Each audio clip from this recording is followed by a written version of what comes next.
Oh, God, not again. Hey, what do you want from me? Nothing. Holding alone. Thought you might appreciate company. Can I come out then? No. Deep breath. I was really thrilled to see what's been done with Watchmen, to translate that into the animation medium. Adapting Watchmen for a movie is very intimidating. Oh my God, there's so much here. How are we going to condense this down? How are we going to produce this? What can animation do differently that the other mediums can't, while still respecting the source material? No.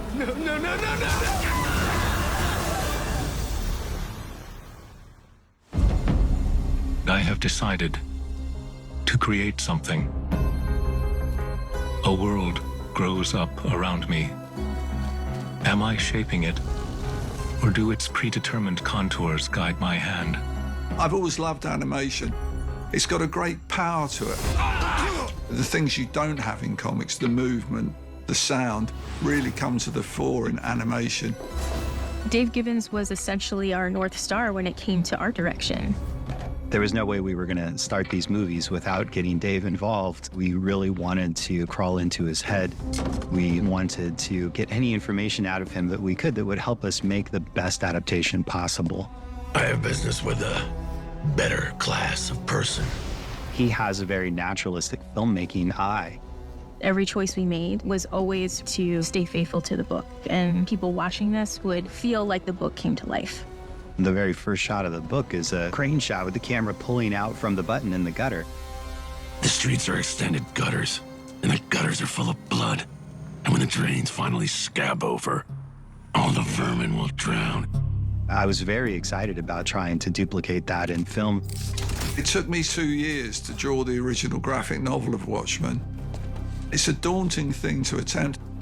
I'm so pleased that it's over 2 films rather than being crammed into one shorter film. Crushing a lot of material into a small space damages it. This was an opportunity to tell all of it. You must be bored as hell. You know better than that.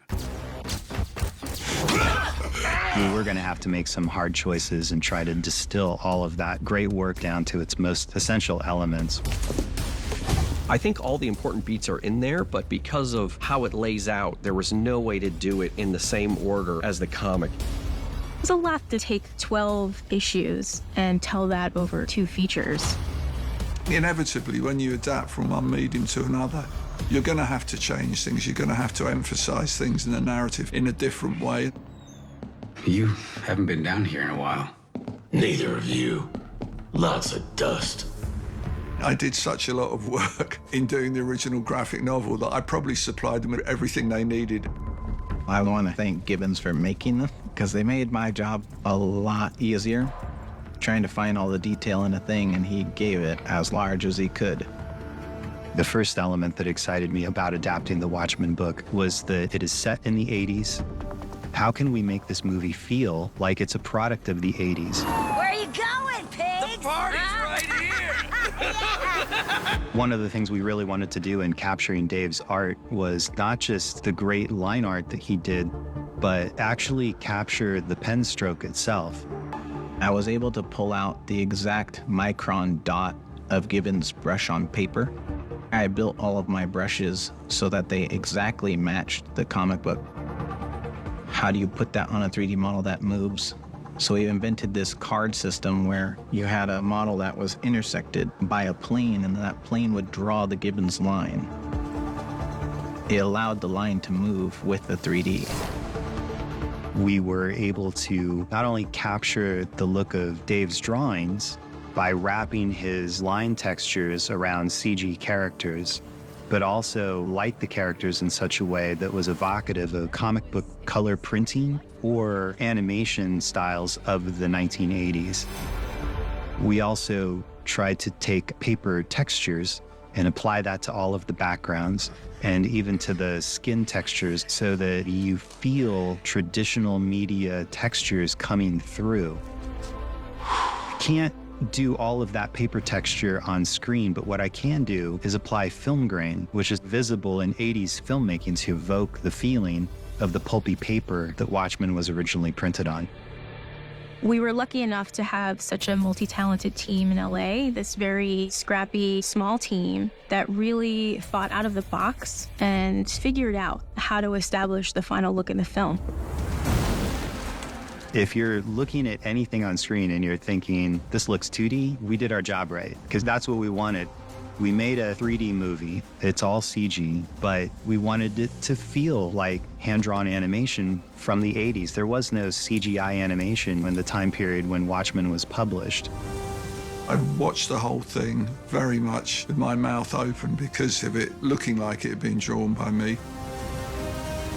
The whole thing felt absolutely state-of-the-art. It's just like seeing my mental process come to life on the screen. What happened to the American dream? It came true. You're looking at it. Now let's really put these jokers through some changes. It was tricky adapting a lot of the famous scenes from the book. There's so much in there, which is amazing and really hard to translate. So many of the scenes fitting the 9-panel grid are vertical compositions, and of course we're working with horizontal compositions. Funny story. Sounds unbelievable. Probably true. One of the challenges was filling out the space. You have to think of new compositions that complement the original intent of the artist and choosing what you feel like serves that scene in the most impactful way you can. We wanted to allow ourselves as filmmakers room to play with the compositions, be evocative of the book, capture the spirit of the book, but also find ways to create compositions that work best for our filmmaking. Man, I'm trying to read here. You get to decide the pace that you enjoy a comic. What is nice for us, being able to do it in a film form, is that we get to pace it for you. We also get to serve those emotional moments with music, sound, and editing. I think you remember me and my country. You remember as long as you live. We have a lot more fast-paced editing when it comes to an action scene. That's automatically going to introduce more shots, more panels that never could have been in a comic book medium. Our filmmaking was all designed to match choices that Dave might make if he had a camera instead of a pen. Every pass comes back and it's a little closer and it's a little closer. When you finally see Rorschach breaking into Dr. Manhattan's lab in the rain, you think, oh my gosh, it looks as good as the comic, but better. And that sounds blasphemous, but I think it's accurate. Ladies and gentlemen, we have something really special for you tonight. I'll get my coat. Let's go. I really enjoyed working on the scene where we're cross-cutting between the interview with Dr. Manhattan on the Benny Anger show and the alley fight with Dan and Laurie.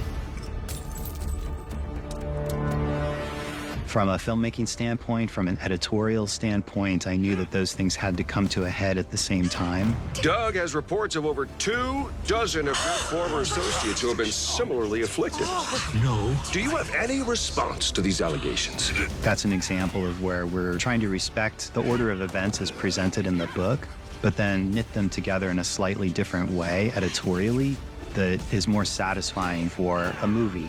Leave me alone. Do you think you gave Miss Slater cancer by sleeping with her? I said... How does it feel knowing you may have doomed hundreds of people? Leave me alone!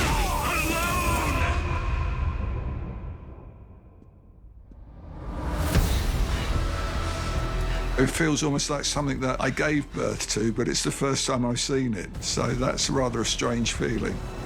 When we finally shared some of our work with him and he had such a positive reaction, we all kind of took a sigh. If Dave feels like our movies came from his hand or from his mind, then mission accomplished. Which of us is responsible? Who makes the world? Perhaps it simply is, has been, and will always be there. A clock without a craftsman.